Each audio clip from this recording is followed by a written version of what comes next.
It's been called the most polluted river in the world, Indonesia's Citarum. In 20 years, it's become the dumping ground of untreated waste from some 2,000 factories and domestic refuse from 9 million people. That's 2,000 cubic meters of trash every day just from homes.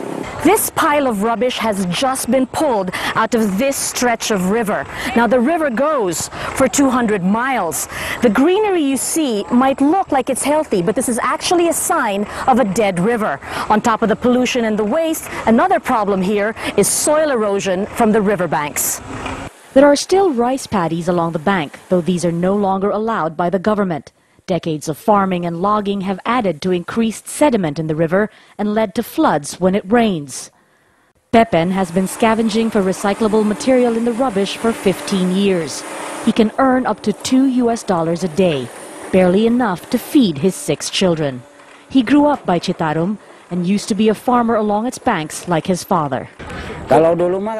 We used to catch a lot of fish in this river.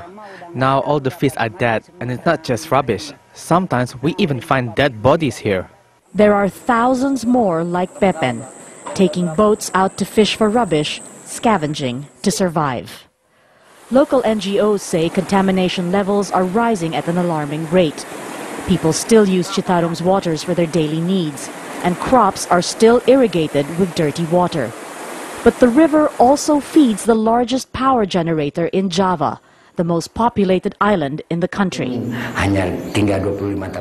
The water is corroding the turbines and sedimentation is at 50%. If this continues in 25 years, people will no longer have electricity from this power plant.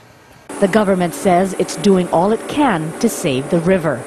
So it needs more time, but we try our best to do it as soon as possible because we do understand water is very important for our life.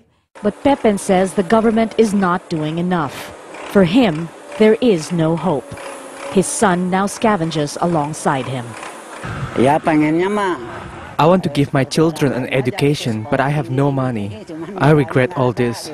Our farms are lost. We cannot do anything now but make money from waste. The clock is ticking on Citarum. People here feeling like they've paid too high a price for progress without reaping any of the rewards. Marga Ortigas, Al Jazeera, Western Java, Indonesia.